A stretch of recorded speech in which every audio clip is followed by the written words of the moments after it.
ఇక్కడ ఫ్రాక్షన్స్ అనేవి చాలామందికి అర్థం కావండి. అందులో అడిషన్ ఆఫ్ ఫ్రాక్షన్స్ ఎలా చేయాలి, మల్టిప్లికేషన్ ఆఫ్ ఫ్రాక్షన్స్ ఎలా చేయాలని తెలియదు.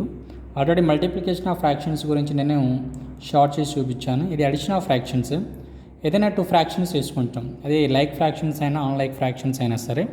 తీసుకున్న తర్వాత ఏం చేస్తామంటే వాటిని లైక్ ఫ్రాక్షన్స్లోకి మార్చుకుంటాం.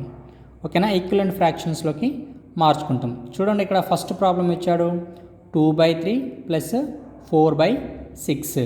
దీన్ని ఏం చేయాలి, మల్టిప్లై ఫస్ట్ ఫ్రాక్షన్ విత్ 6 అంటే సెకండ్ ఫ్రాక్షన్లోని denominator, multiply second fraction with 3 అంటే ఫస్ట్ ఫ్రాక్షన్లోని డినామినేటర్. అలా చేస్తే మనకి వచ్చే సొల్యూషన్ ఏంటిది, 24/18. ఆల్రెడీ స్టెప్ బై స్టెప్ నేను రాశాను, మీరు చూసి నేర్చుకోండి. అలానే నేను సెకండ్ ప్రాబ్లం కింద రాశాను, దానికి ఆన్సర్ ఏంటో చేసి అండ్ కామెంట్ సెక్షన్లో కామెంట్ చేయగలరు.